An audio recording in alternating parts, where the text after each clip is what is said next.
Bonsoir à tous, merci de vous joindre à nous. La Belgique est-elle sous influence marocaine? La question peut paraître étonnante évidemment, mais elle interroge sérieusement sur l'étendue des réseaux d'influence marocains dans les sphères de pouvoir politique à Bruxelles.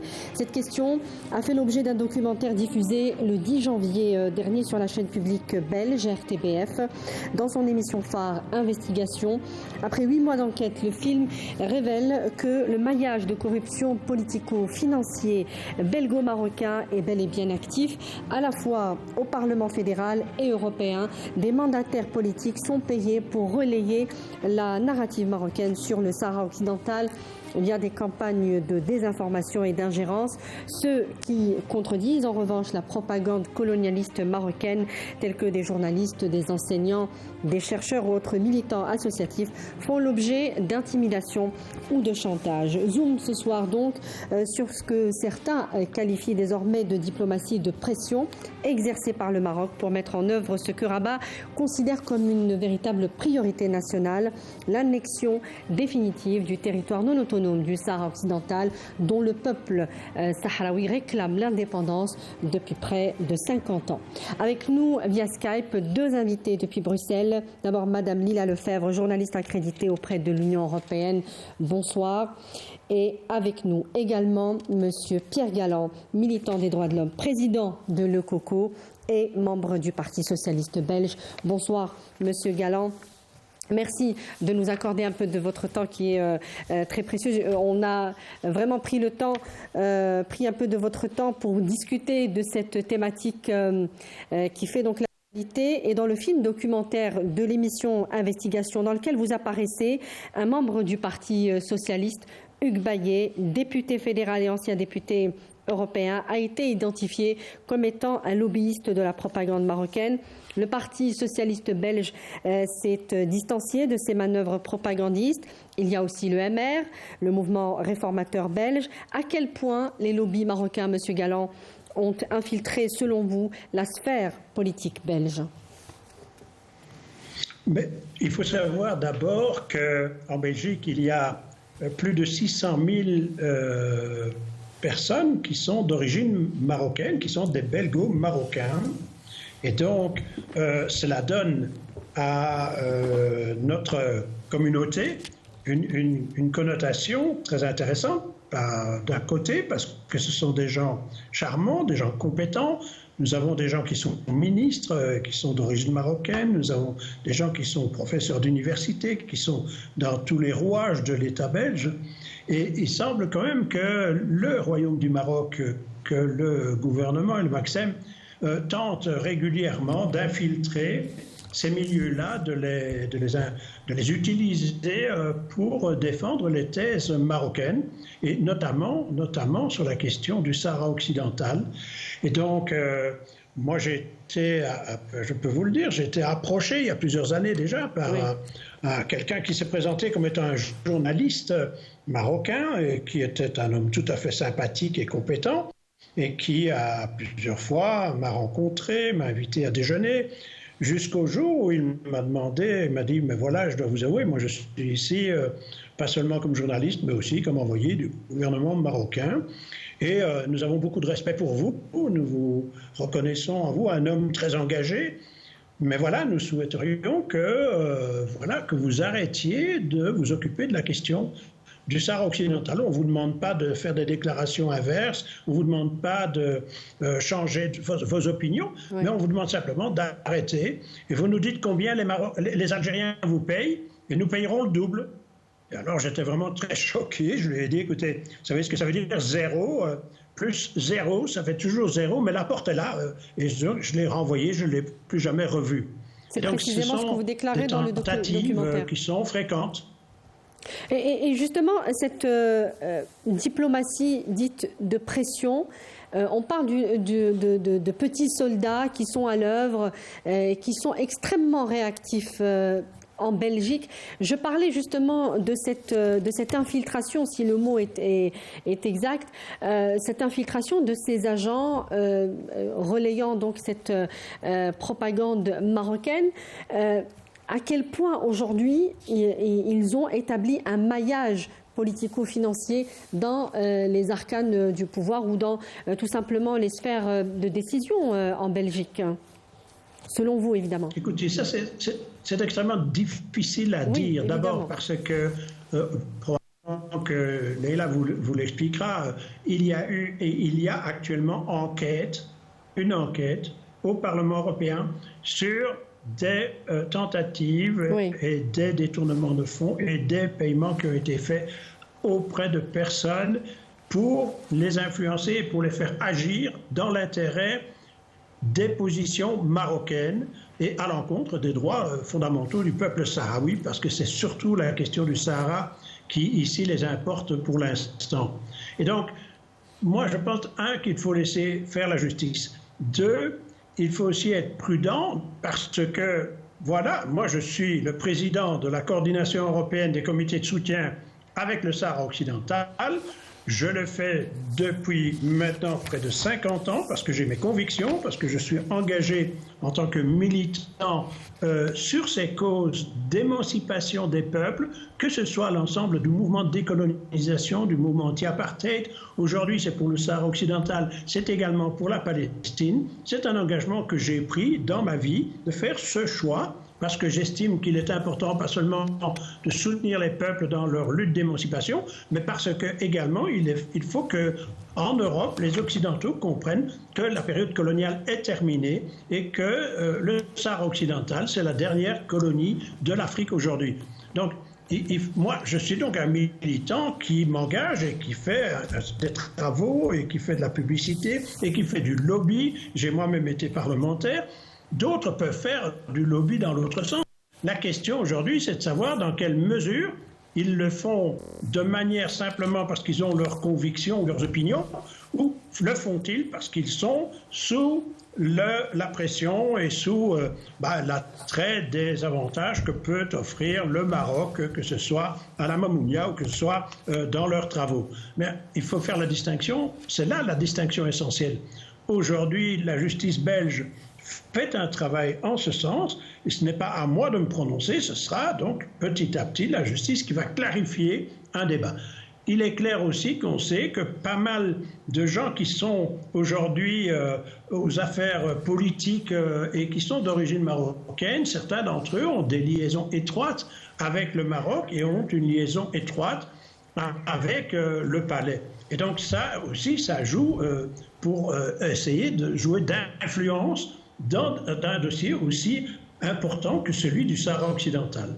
Donc moi, je ne vais pas ici porter d'accusation personnelle, je n'ai pas d'accusation personnelle, je constate simplement que nous avons mené des actions, nous avons créé des intergroupes parlementaires pour défendre la cause sahraoui, et je m'aperçois aujourd'hui que des parlementaires, je ne sais pas pourquoi, que je n'ai pas connu, moi, comme étant très engagé sur les questions internationales, les voilà soudain s'intéressant à la question du Sahara, sans dire que c'est le Sahara occidental. Certains d'entre eux vous diront même le Sahara marocain. Et donc, à partir de ce moment-là, on peut douter quand même de l'influence qu'ils subissent pour s'intéresser soudain à ce sujet, simplement pour faire la balance par rapport au travail qui est réalisé par le comité belge de soutien au peuple sahraoui. Mais Pierre Galland, quelle peut être aujourd'hui, ou quelle a été en tout cas la réaction, notamment du Parti socialiste dont vous faites partie,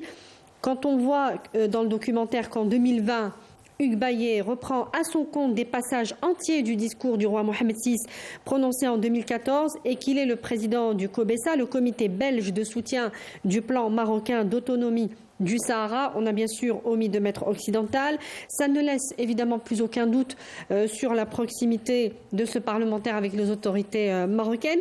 Est-ce que le Parti socialiste a pris des mesures pour prévenir de ce type de manœuvres politiciennes et aussi au Parlement européen? Vous êtes aussi un homme politique, vous savez ce qui peut se passer dans ce type de situation. Oui, la question est donc clairement, est-ce que ces personnes travaillent sous influence et paiement ou services, autres services du Maroc. Et ça, moi, je ne peux pas vous le dire. Je peux simplement vous dire ce qui m'est arrivé à moi. Ce n'est pas l'objet de ma question, Pierre Galland.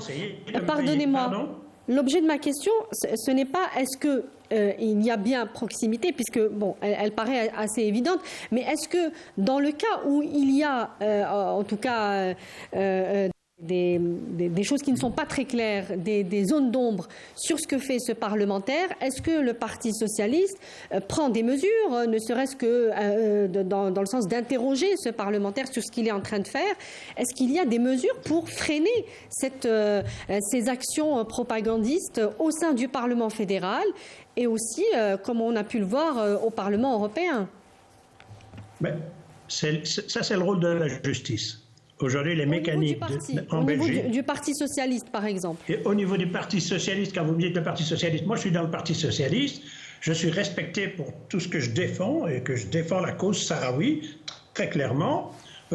Moi, je n'ai jamais vu à l'intérieur du Parti socialiste un autre parlementaire venir me contredire par rapport aux positions que j'ai défendues. Et il est vrai que certains parlementaires essayent de dire, mais voilà, il y a deux positions. Il y a celle de Pierre Galland avec la défense de la cause sahraoui, et il y a celle de ces autres parlementaires qui défendraient la position marocaine. Mais c'est intenable, et c'est ce que j'essaie de faire comprendre au Parti socialiste, c'est qu'il y a une position qui est la position de la légalité internationale, du droit international, du droit du peuple sahraoui à son autodétermination. Et puis, il y a toutes les tentatives du Maroc d'essayer d'imposer une vision alternative qui est ce fameux plan d'autonomie, parce que c'est ça que le Maroc essaye de faire valoir en Europe un peu partout, que ce soit au sein du Parti socialiste, que ce soit au sein du gouvernement et du mouvement réformateur, c'est-à-dire le Parti libéral. Eh bien, c'est vrai qu'il y a un travail qui est fait de manière très, très permanente par les autorités marocaines pour tenter d'influencer des gens. Et il nous appartient à nous de défendre la position qui est celle du droit international, qui est celle du respect des droits du peuple sahraoui. Et c'est ce que nous faisons. Et nous le faisons avec un certain succès, je peux vous l'avouer, voilà. Oui. Mais vous dire, est-ce que les autorités du Parti socialiste aujourd'hui ont pris des mesures suite à une émission de télévision? Ça, je ne pense pas que c'est comme ça que ça se passe à l'intérieur d'un parti. Le parti va certainement s'interroger sur quel est le fond de l'histoire. Et puis après ça, eh bien, il existe à l'intérieur du Parti socialiste des mécanismes pour faire en sorte qu'on sanctionne ceux qui ne respectent pas les règles déontologiques du Parti socialiste. Je vais vous poser une dernière question, Pierre Galland. Vous avez un engagement pour une autre cause qui occupe aujourd'hui l'actualité, c'est Gaza, ce qui se passe à Gaza. Vous avez un engagement dans quelques minutes. Je voulais vous poser une dernière question avant de vous libérer. Dans le film documentaire de la RTBF, on y entend Madame Baala dire, c'est une productrice de films, comme on a pu le découvrir dans ce film documentaire, de films propagandistes, on peut le dire. Et elle dit, ce sujet fait partie de mon ADN, ce n'est absolument pas de la propagande, j'ai fait du droit international, chacun est libre d'interpréter le droit.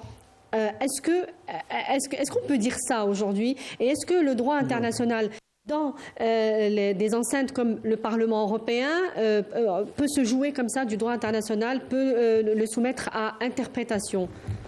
Mais évidemment que non. Oui. Vous savez, le droit international, il est basé sur des normes, et ces normes ont été clarifiées au fur et à mesure dans les enceintes que sont la Cour pénale internationale, la Cour internationale de justice, et c'est bien là que se définissent et se concrétisent s'il y a respect ou s'il n'y a pas respect des normes, et ce n'est pas à vous de l'interpréter à votre façon et d'essayer de vous camoufler, parce que c'est se camoufler derrière un discours de ce qui serait celui du droit international. Non, le droit international, il existe et il a été construit petit à petit par les luttes d'émancipation populaire. Il ne faut pas oublier que c'est un effort énorme qui a été fait par les peuples eux-mêmes pour définir quelles sont les normes de la coexistence, du respect des droits à l'autodétermination, du respect du droit des peuples à disposer d'eux-mêmes, comme c'est le cas pour les Palestiniens, comme pour les Sahraouis. Et c'est avec ces instruments-là qu'on peut avancer. Ceux qui essayent de les détourner, c'est de la manipulation, excusez-moi. Pierre Galland, je vous remercie beaucoup de nous avoir accordé d'avoir participé à notre émission. Je rappelle que vous êtes militant des droits de l'homme, président de l'OCOCO et membre du Parti socialiste belge. Merci beaucoup d'avoir été avec nous. Merci Je me tourne vers Lila Lefebvre.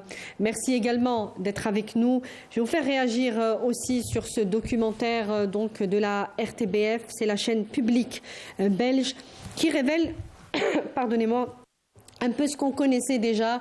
Il y avait déjà une cascade de scandales marocains au Parlement européen et ailleurs avec l'utilisation de Pegasus, le système d'espionnage à l'international.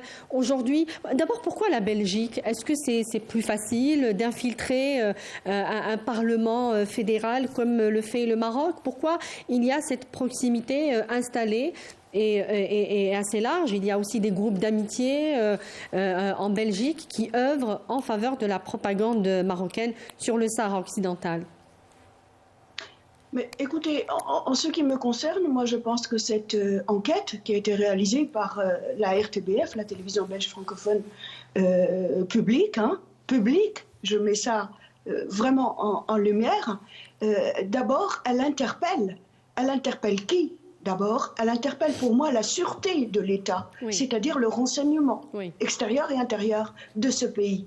La sûreté de l'État a vocation, à ma connaissance, de protéger les institutions belges, fédérales et régionales.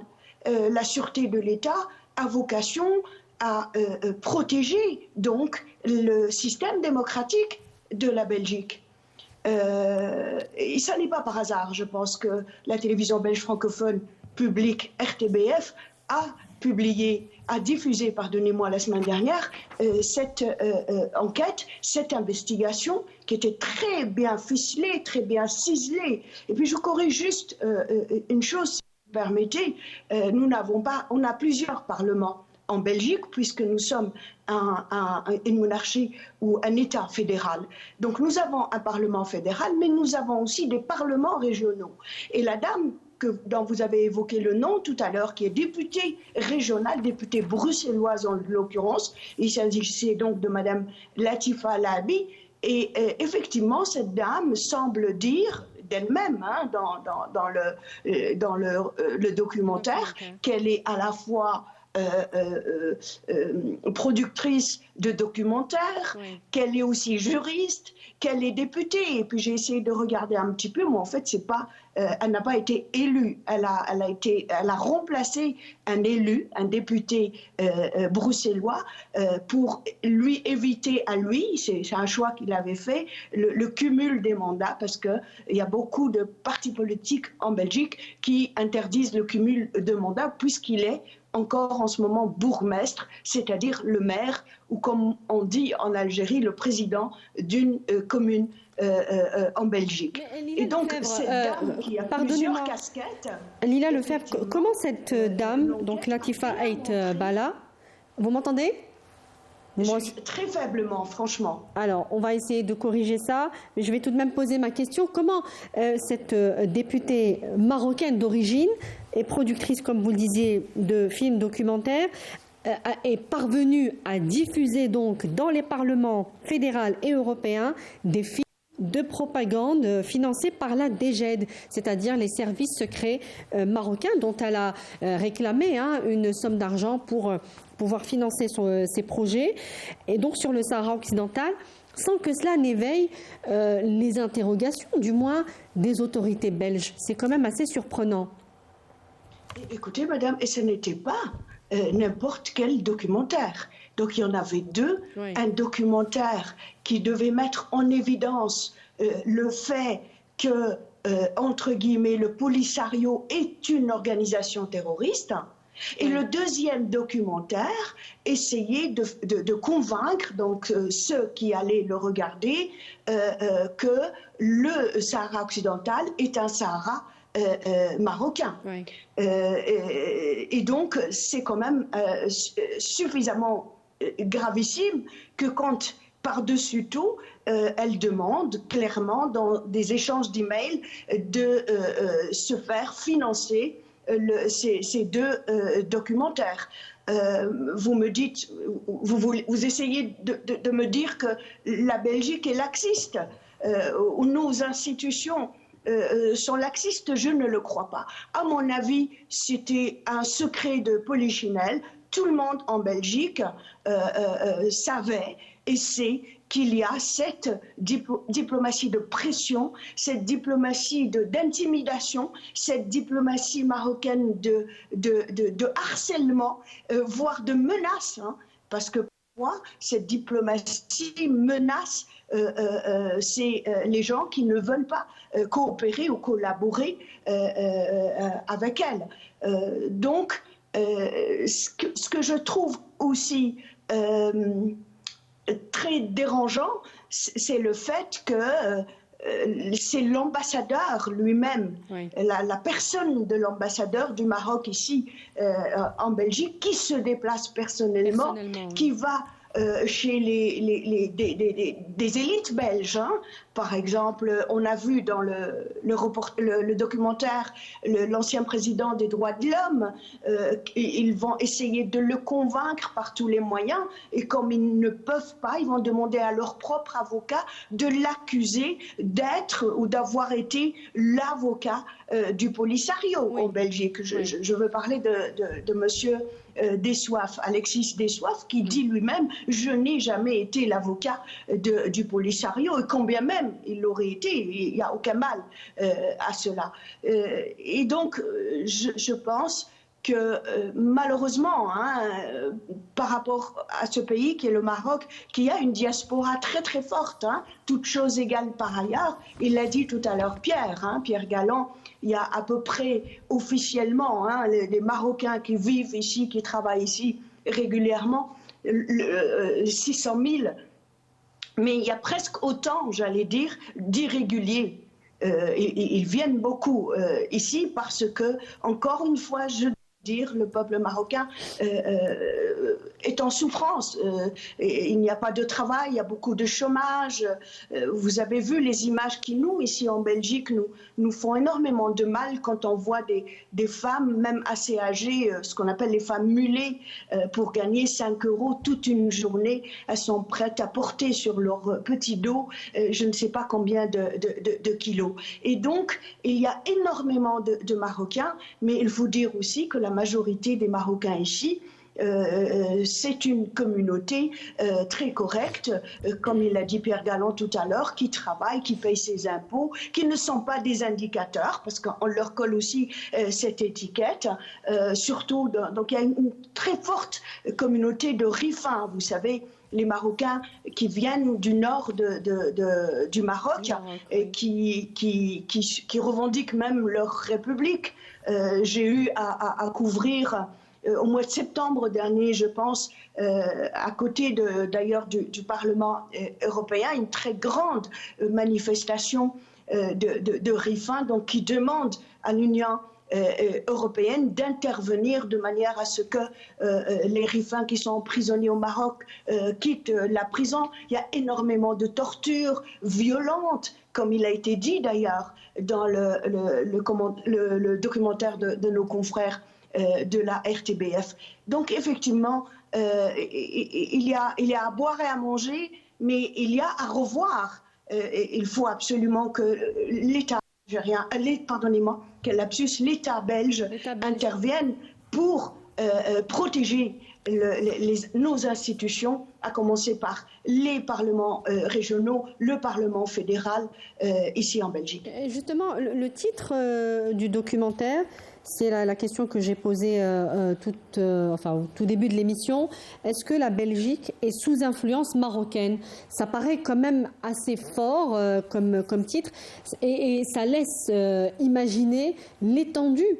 Peut-être que ce que le film documentaire nous a montré n'est que finalement la partie émergée de l'iceberg. Je parle de l'étendue de l'influence marocaine dans les sphères politiques belges.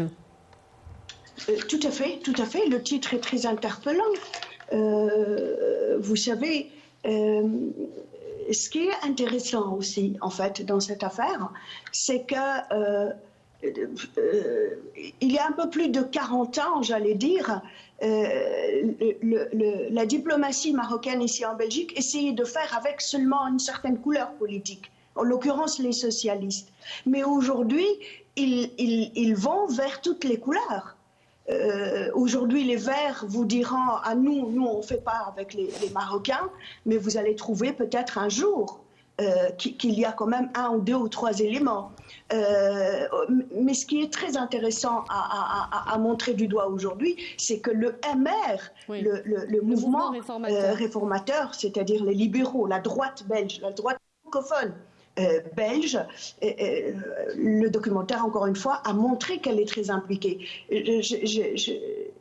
J'ai vu qu'au mois de mai 2022, oui, Hugues Bayet, vous l'avez cité tout à l'heure, il a été député européen, il a été député régional, bruxellois, oui, si je ne m'abuse, oui, ou wallon, je ne sais pas, ou fédéral, pardonnez-moi, non.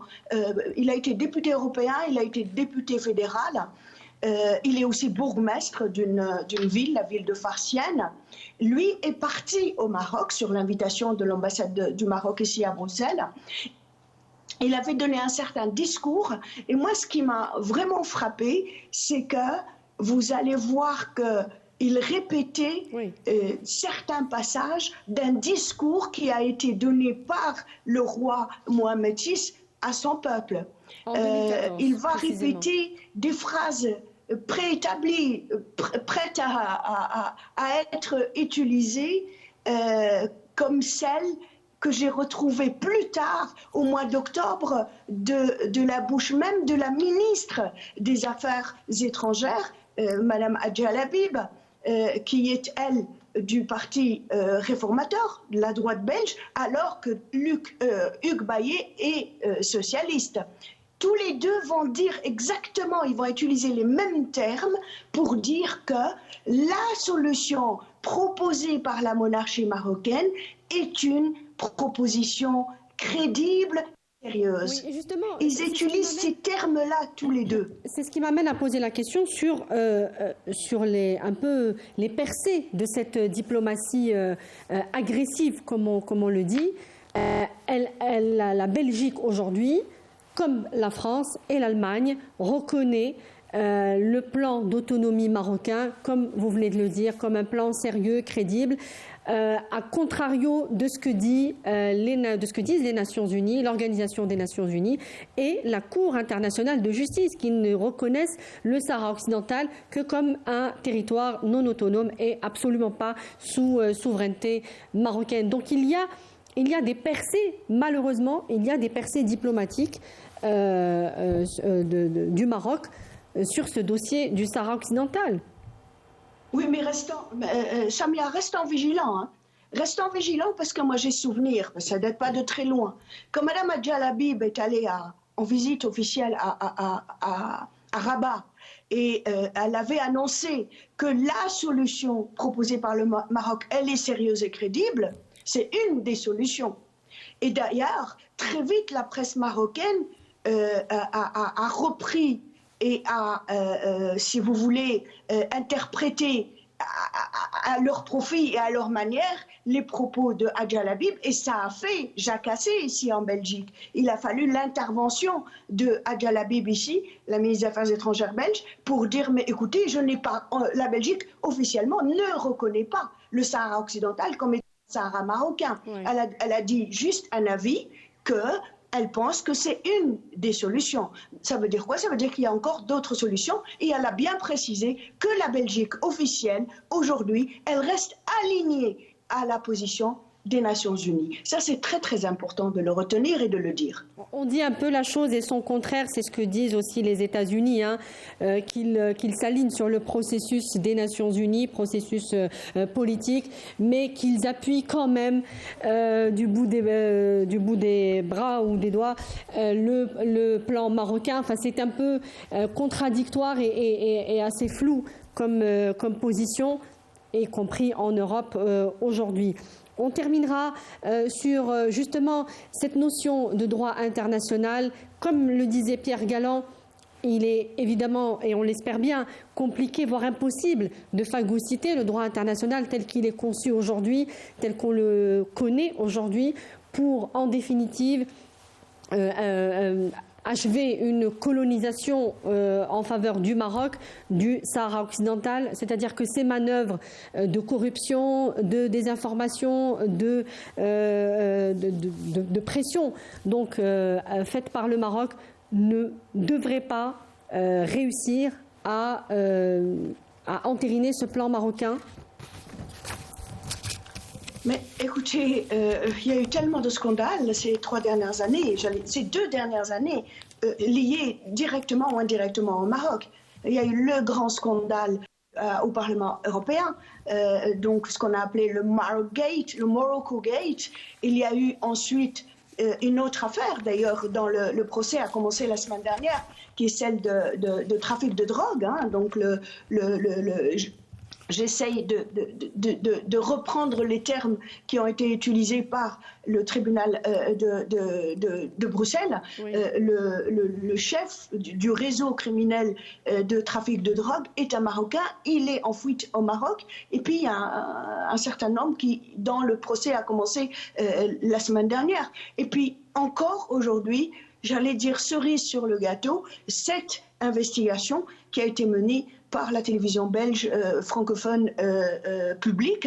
Et c'est très grave, je pense, pour un État souverain, parce que quand une influence est telle, ça veut dire quoi? Ça veut dire que il y a une ingérence dans les affaires intérieures de l'État belge, et ça veut dire que quand il y a ingérence, il y a une tentative de déstabilisation de l'État belge. Je pense que les autorités belges vont prendre les choses en main, si ce n'est déjà fait, parce que la sûreté, pour l'instant, la sûreté de l'État belge ne communique pas beaucoup avec la presse, mais à mon avis, ils étaient déjà au courant de tout. J'ai oublié aussi le scandale de Pegasus aussi, qui est lié indirectement, en tout cas, au Maroc. Lila Lefebvre, je vous remercie. Je rappelle que vous êtes journaliste accrédité auprès de l'Union européenne. Merci beaucoup pour les éclairages que vous nous avez apportés ce soir. Merci. Et merci à vous de nous avoir suivis sur Canal Algérie. Je vous souhaite une excellente suite des programmes en attendant de se retrouver la semaine prochaine. Au revoir.